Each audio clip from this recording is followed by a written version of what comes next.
आज का हमारा महत्वपूर्ण टॉपिक पत्रकारिता एवं जनसंचार है, जो कि क्लास 11th और 12th के लिए बहुत ही महत्वपूर्ण है। आज के इस क्लास में हम सभी लोग जनसंचार क्या है और उसके विभिन्न माध्यमों का अध्ययन करेंगे। तो चलिए आज के इस क्लास में सबसे पहले अध्ययन हम लोग करते हैं संचार क्या है। तो सबसे पहले हमें जानना है कि संचार होता क्या है।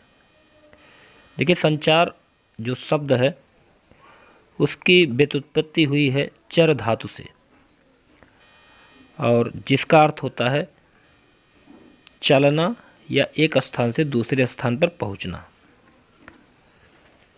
संचार सिर्फ दो व्यक्तियों तक सीमित परिघटना नहीं है, बल्कि यह लाखों लोगों के बीच में होने वाली जनसंचार एक विस्तृत रूप है। सूचनाओं, विचारों और भावनाओं को जो लिखित और मौखिक या दृश्य माध्यमों के जरिए सफलतापूर्वक एक जगह से दूसरी जगह जब पहुंचाया जाता है, तो इसी प्रक्रिया को हम संचार कहते हैं। ठीक है, तो संचार क्या है। इसके बाद संचार का कार्य क्या होता है। तो जनसंचार के जो कार्य होते हैं वो निम्नलिखित हैं: सूचना देना, शिक्षित करना, मनोरंजन करना, एजेंडा तय करना, निगरानी करना और विचार विमर्श करना। ये जनसंचार के महत्वपूर्ण कार्य हैं। सूचना देना, शिक्षित करना, मनोरंजन करना, एजेंडा तय करना, निगरानी करना और विचार विमर्श करना, ये जनसंचार के कार्य हैं। आगे हम लोग देखते हैं पत्रकारिता किसे कहते हैं। तो प्रिंट, रेडियो, टेलीविज़न या इंटरनेट के जरिए खबरों के आदान प्रदान को ही पत्रकारिता कहा जाता है। तो प्रिंट, रेडियो, टेलीविज़न या इंटरनेट के जरिए जो खबरों का आदान प्रदान होता है उसी को पत्रकारिता कहा जाता है। इसके तीन पहलू हैं। वो तीन पहलू कौन से हैं? समाचार संकलन, संपादन व प्रकाशन। तो पत्रकारिता के तीन पहलू हैं: समाचार संकलन, संपादन और प्रकाशन। तो आगे देखते हैं टेलीविज़न। तो टेलीविज़न का वर्णन करें, या जो कि मुख्य संचार माध्यमों में एक है। तो टेलीविज़न एक जनसंचार का सर्वाधिक ताकतवर और लोकप्रिय माध्यम है। इसमें शब्द, ध्वनि व दृश्य का मेल होता है, अर्थात दृश्य माध्यम भी है और श्रव्य माध्यम भी है।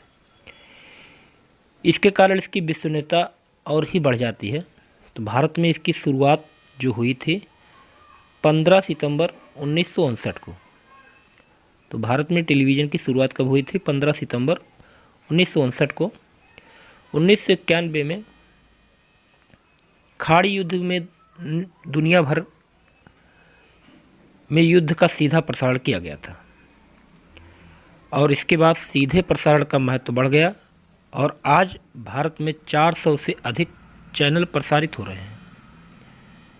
आगे देखते हैं इंटरनेट को जनसंचार का नया माध्यम कहा जाता है। क्यों? तो इंटरनेट को जनसंचार का नया माध्यम क्यों कहा जाता है? देखिए, इंटरनेट एक ऐसा माध्यम है जिसमें प्रिंट मीडिया, रेडियो, टेलीविज़न, किताब, सिनेमा, यहाँ तक कि पुस्तकालय के सारे गुण मौजूद हैं। इसकी पहुंच और रफ्तार का कोई जवाब नहीं होता है। इसमें सारे माध्यमों का समागम है। यह एक अंतरक्रियात्मक माध्यम है, यानी आप इसमें मूक दर्शक नहीं हैं। इसमें आप बहस भी कर सकते हैं, ब्लॉग के जरिए अपनी बात कह सकते हैं। इसमें विश्व को एक ग्राम बना दिया है। तो इंटरनेट ने विश्व को क्या बना दिया? एक ग्राम बना दिया है, छोटा सा गांव। इसके बुरे प्रभाव भी है, और बुरे प्रभाव में जैसे इस पर अश्लील सामग्री भी दिखाई जा सकती है, दिखती है, जिसमें समाज की नैतिकता को खतरा है। दूसरे इसका दुरुपयोग अधिक करते हैं तथा सामाजिकता कम हो जाती है। अब आगे देखते हैं, जनसंचार के लाभों व हानि का वर्णन कीजिए। जनसंचार के लाभ और हानि का वर्णन करना है तो जनसंचार के निम्नलिखित लाभ हैं। लाभ कौन कौन से हैं? हमारे दैनिक जीवन में ये शामिल हो चुका है। धर्म से लेकर सेहत तक सारी जानकारी हमें इससे मिल सकती है।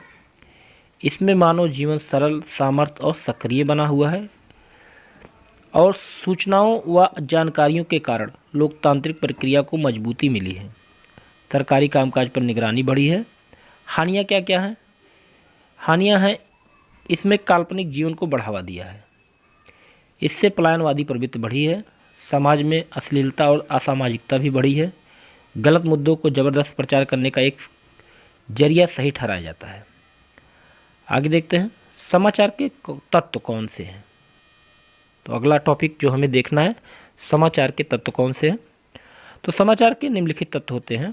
उन तत्वों में सबसे पहला जो तत्व है वो महत्वपूर्ण है, नवीनता, निकटता, प्रभाव, जनरुचि, टकराव और महत्वपूर्ण लोग। ये सारे समाचार के तत्व होते हैं। नवीनता होता है, निकटता, जनरुचि, प्रभाव, टकराव और महत्वपूर्ण लोग, अनोखापन। ये सारा जो है संचार के निम्नलिखित तत्व हैं। अगला प्रश्न है, समाचार क्या है। तो समाचार किसी भी ऐसी ताज़ा घटना, विचार या समस्या की रिपोर्ट है जिसमें अधिक से अधिक लोगों की रुचि हो और जिसका अधिक से अधिक लोगों पर प्रभाव पड़ रहा है, वही समाचार होता है। तो समाचार क्या है? समाचार किसी ऐसी ताज़ा घटना, विचार या समस्या की रिपोर्ट है जिसमें अधिक से अधिक लोगों की रुचि हो और जिसका अधिक से अधिक लोगों पर प्रभाव पड़ रहा हो। अगला है, संपादन का अर्थ बताइए। तो संपादन का अर्थ बताइए। तो संपादन का अर्थ होता है किसी सामग्री से उसकी अशुद्धियों को दूर करके उसे पठनीय बनाना। तो संपादन का अर्थ क्या होता है? किसी सामग्री से उसकी अशुद्धियों को दूर करके उसे पठनीय बनाना। एक उपसंपादक अपनी रिपोर्टर की खबर को ध्यान से पढ़कर उसकी भाषागत अशुद्धियों को दूर करके प्रकाशन योग्य बनाता है। यही संपादक का काम होता है। आगे देखते हैं, संपादन के सिद्धांत बताइए। तो पत्रकारिता की खास बनाने के लिए निम्नलिखित सिद्धांतों का पालन करना जरूरी होता है। पत्रकारिता की साख बनाए रखने के लिए सिद्धांतों का पालन करना जरूरी होता है। वो सिद्धांत कौन कौन से हैं? तथ्यों की शुद्धता, वस्तुपरकता और निष्पक्षता। ये आपके संपादन के प्रमुख सिद्धांत हैं। अगला है, संपादन के सिद्धांत सब बताइए। ये हो गया है। आगे देखते हैं, पत्रकारिता के प्रमुख प्रकार कौन से हैं। तो देखिए, पत्रकारिता के निम्नलिखित प्रकार हैं जिनमें महत्वपूर्ण पत्रकारिताएं खोजपरक पत्रकारिता, विशेषीकृत पत्रकारिता, वॉचडॉग पत्रकारिता, एकोडेसी पत्रकारिता और वैकल्पिक पत्रकारिता। ये पत्रकारिताओं के विभिन्न प्रकार हैं। तो कौन कौन से हैं? खोजपरक पत्रकारिता, विशेषीकृत पत्रकारिता, वॉचडॉग पत्रकारिता, एडोकेसी पत्रकारिता और वैकल्पिक पत्रकारिता। आगे है, सबसे पहले हम देखते हैं खोजपरक पत्रकारिता क्या है। तो परक पत्रकारिता से आशय है ऐसी पत्रकारिता से जिसमें गहराई से छानबीन करके ऐसे तथ्यों और सूचनाओं को सामने लाने की कोशिश की जाती है जो आम जनता के सामने नहीं आता। यह पत्रकारिता सार्वजनिक महत्व में भ्रष्टाचार, अनियमितताओं और गड़बड़ियों को सामने लाने की कोशिश करती है। इस पत्रकारिता का उपयोग उन्हीं स्थितियों में किया जाता है जब सच्चाई बताने का कोई और उपाय नहीं होता है। तो ये क्या है? खोजपरक पत्रकारिता। विशेषीकृत पत्रकारिता क्या है? तो विशेषीकृत पत्रकारिता देख लेते हैं। पत्रकारिता का अर्थ घटनाओं की सूचना देना मात्र नहीं होता है। पत्रकार से अपेक्षा होती है कि वह घटनाओं की तह तक जाकर उसका अर्थ स्पष्ट करें और आम पाठकों को बताएं कि समाचार का क्या महत्व है। इसके लिए विशेषता की आवश्यकता होती है।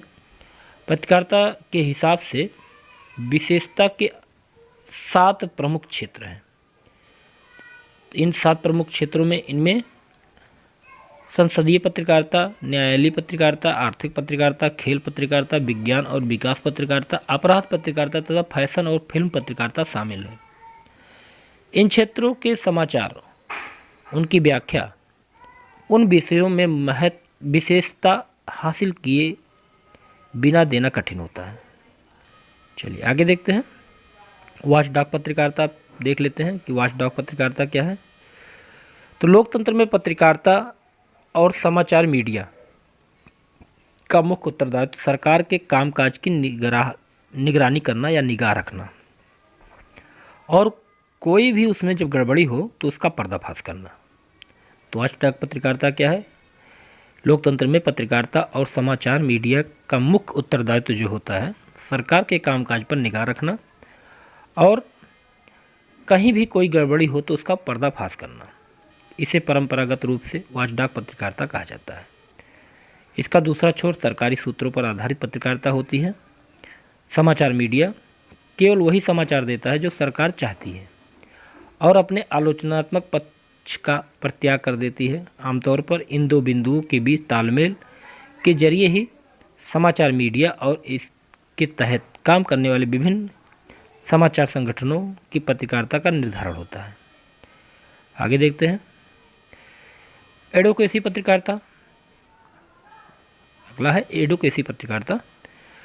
तो ऐसे अनेक समाचार संगठन होते हैं जो किसी विचारधारा या किसी खास मुद्दे को उठाकर आगे बढ़ाते हैं और उस विचारधारा या उद्देश्य या मुद्दे के पक्ष में जनमत बनाने के लिए लगातार जोर शोर से अभियान चलाते हैं। इस तरह की पत्रकारिता को पक्षधर या एडवोकेसी पत्रकारिता कहते हैं। भारत में भी कुछ समाचार या रेडियो टेलीविज़न चैनल किसी खास मुद्दे पर जनमत बनाने और सरकार को उसके अनुकूल प्रक्रिया करने के लिए अभियान चलाते हैं। अगर उदाहरण देखें तो उदाहरण के लिए जेसिका लाल हत्याकांड में न्याय के लिए समाचार माध्यमों ने सक्रिय अभियान चलाया था। आगे देखते हैं। अब प्रिंट माध्यम का वर्णन करते हुए इसकी विशेषताएं बताइए। तो देखिए, प्रिंट माध्यम यानी मुद्रित माध्यम जनसंचार के आधुनिक माध्यमों में सबसे पुराना है। तो जनसंचार के आधुनिक माध्यमों से सबसे पुराना प्रिंट माध्यम है। आधुनिक युग का प्रारंभ छपाई के आविष्कार से हुआ। चीन में सबसे पहले मुद्रण कार्य शुरू हुआ, छपाई का कार्य।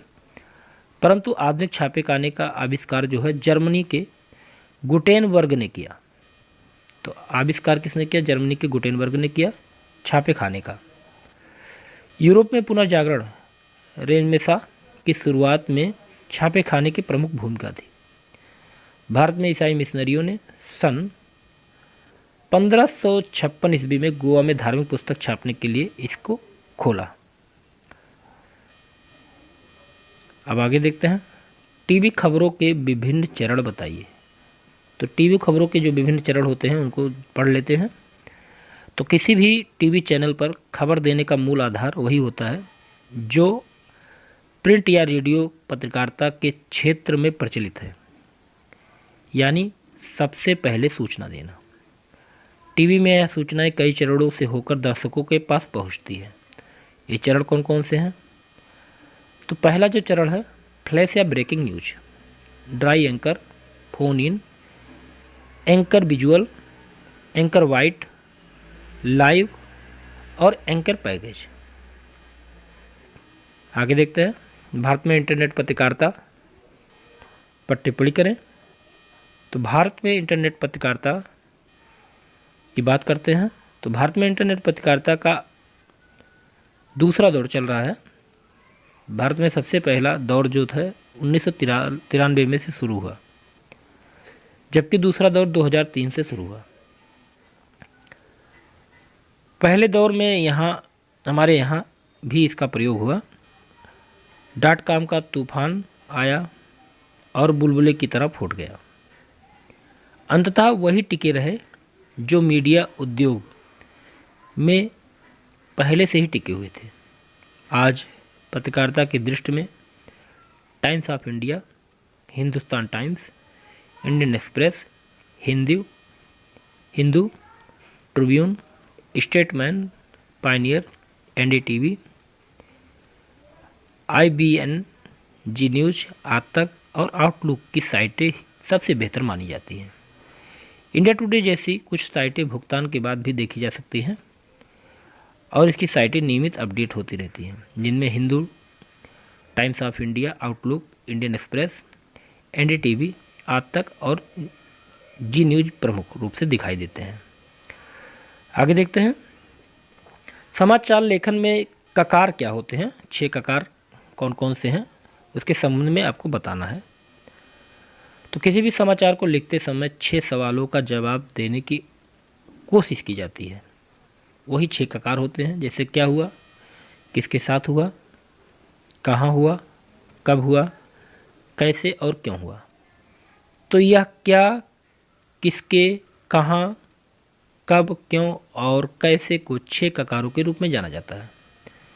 किसी घटना, समस्या या विचार से संबंधित खबर लिखते हुए इन 6 ककारों को ही ध्यान में रखा जाता है।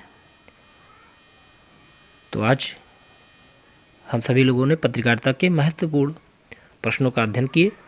उम्मीद है आपको ये वीडियो अच्छा लगा होगा, और वीडियो अगर अच्छा लगा हो तो वीडियो को लाइक कीजिए, सब्सक्राइब कीजिए चैनल को। अगले कुछ महत्वपूर्ण क्लास 10th और 12th के लिए टॉपिक लेकर फिर प्रस्तुत होते हैं। तब तक के लिए जय हिंद, जय भारत।